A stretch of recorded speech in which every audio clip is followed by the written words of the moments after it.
Becoming rich isn't something that only happens to Ivy League graduates, elite athletes, or lottery winners. Anyone can become rich. What you need to do is to define what being rich means to you. You must start today. You must focus on a few areas of your personal finances where you can achieve big wins, instead of clipping coupons and saving on $3 lattes. Then, you must set up an automated money system and start to invest.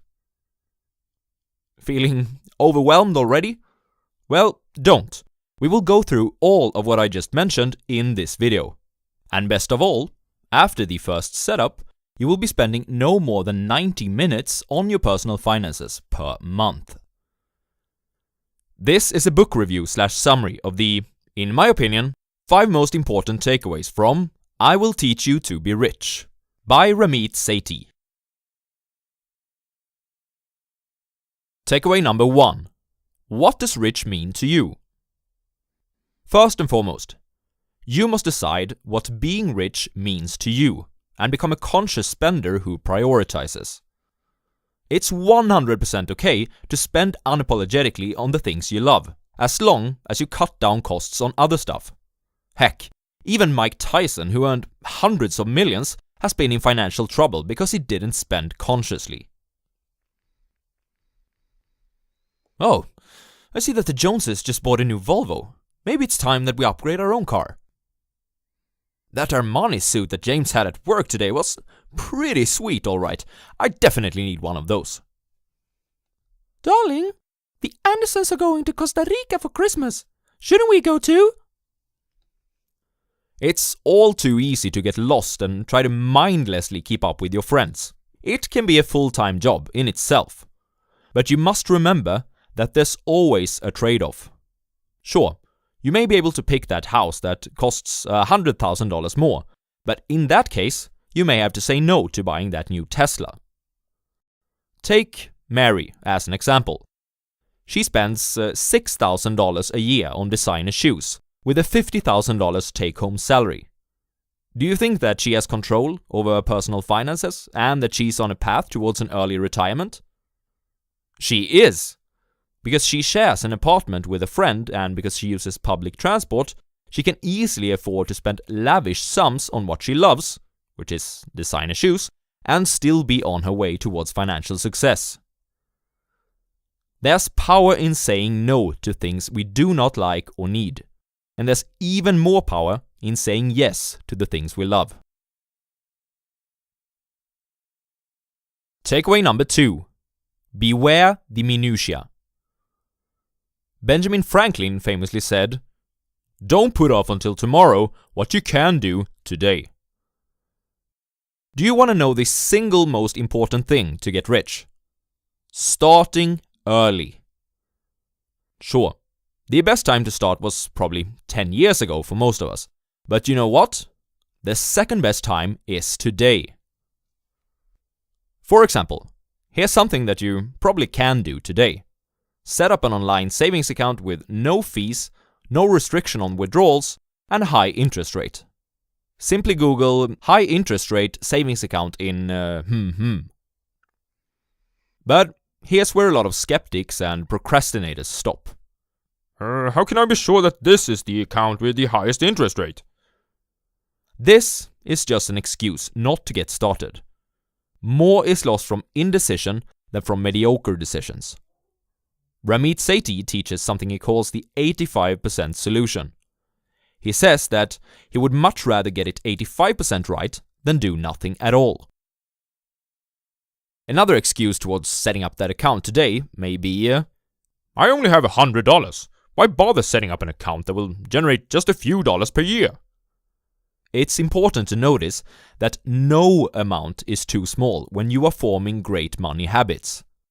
In fact, the perfect time to start is now, because the stakes are low. A recently formed band shouldn't decline an invitation to a smaller festival just because they dream of filling the Madison Square Garden at some point in the future. They should view it as an opportunity to practice and get better. Likewise, you can't expect to handle millions well if you are struggling with hundreds or thousands. Beware the minutiae. You don't have to get it perfectly right the first time, but you must start at some point. And today is a great day for that. Takeaway number 3.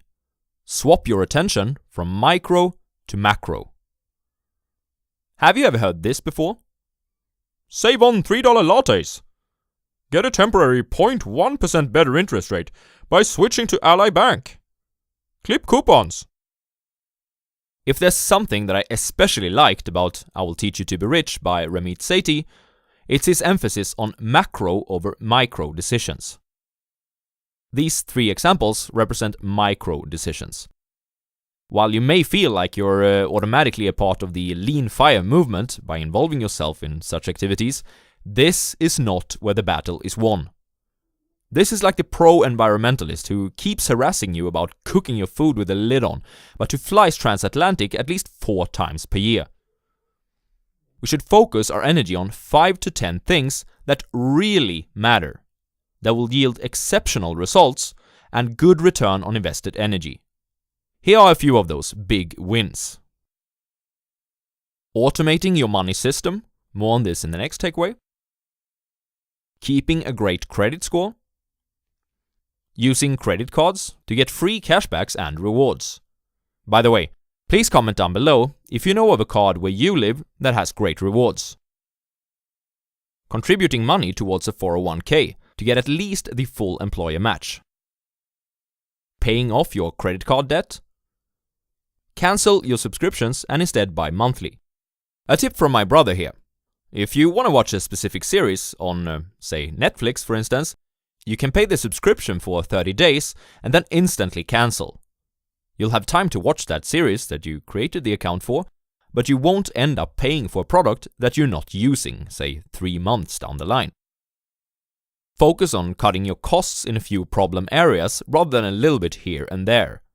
You know, the areas you often tell people that, yeah, I probably spend too much on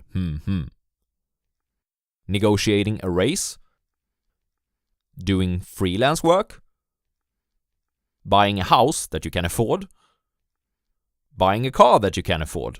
And focus on total cost of ownership rather than the price tag. Allocating your capital right. More on this in the final takeaway. Feel free to use this as a checklist. If you can get 5 to 10 of these right, you can buy however many $3 lattes that you want.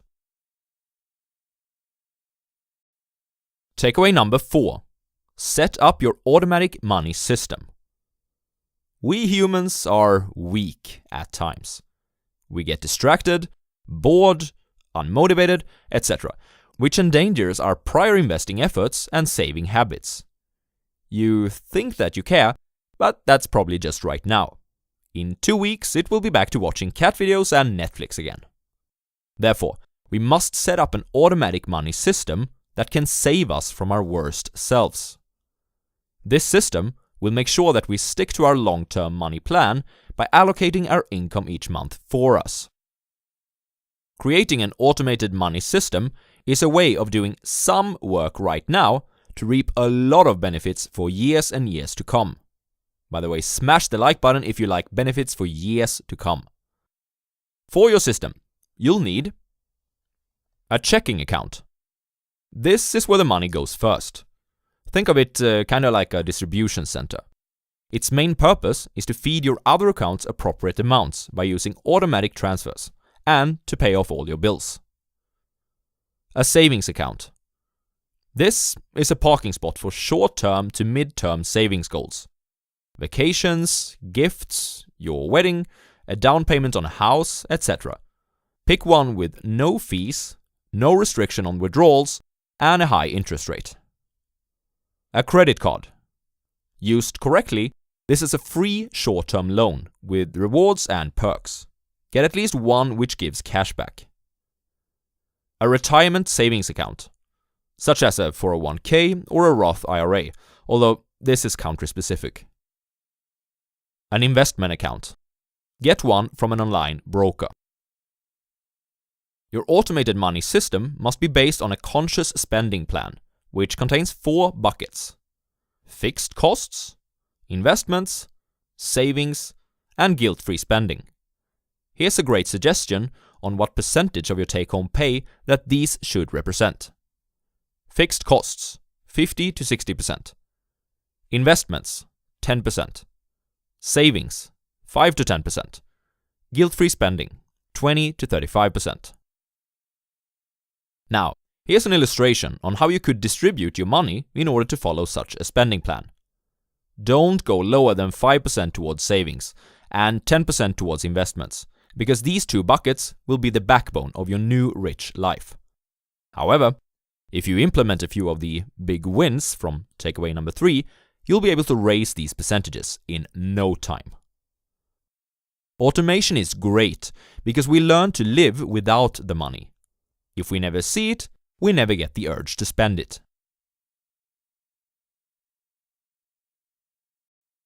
Takeaway number 5.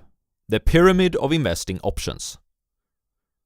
As I mentioned in the previous takeaway, the savings and the investment accounts will create the backbone of your new rich life. So let's have a look at how to invest your money in there. Ramit Sethi presents 3 different ways to invest your money. You can 1. Pick your own stocks and bonds. 2. Pick your own index funds and mutual funds.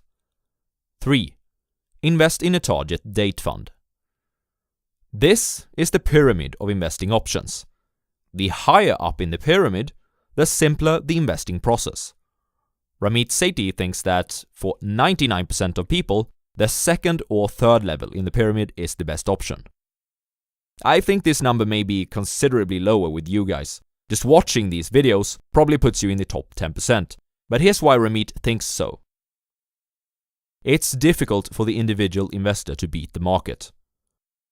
Time spent trying to beat the market could be spent elsewhere. Have a look at the big wins of takeaway number 3 for such activities. For the majority of people, Ramit suggests that even index funds and mutual funds are too much of a hassle. With the so-called target date funds, things such as diversification and asset allocation are solved for you. The only thing that you must do is to have your automated money system in place. For example, if you expect to retire in 2055, you can set up your investment or retirement account so that you buy Vanguard's Target Retirement 2055 each month. Then that's that. No more hassle, and your money will experience the wonders of compound interest. Talk about passive income. It can also be used for specific savings goals. If you expect to get married in 5 years, for example, you can start buying Target Retirement 2025 for that specific goal. Let's have a quick recap. There are always trade-offs. You must decide what a rich life means to you and become a conscious spender. Follow the 85% solution. It's better to get it 85% right than to do nothing at all. Focus your time and energy on the big wins. Getting rich is not about saving money on $3 lattes. Set up your automated money system to protect you from your worst self. Investing in target date funds is a great way of achieving good investment returns with little to no effort. I Will Teach You to Be Rich goes into a lot more detail and is very practical about how to implement these ideas that I've just outlined, especially if you're from the USA. Support Ramit Sethi and this channel by getting the book from the link in the description. Finally, if you want to form more great money habits today, click on my playlist of personal finance book summaries. Just don't forget to open that savings account first. Cheers, people!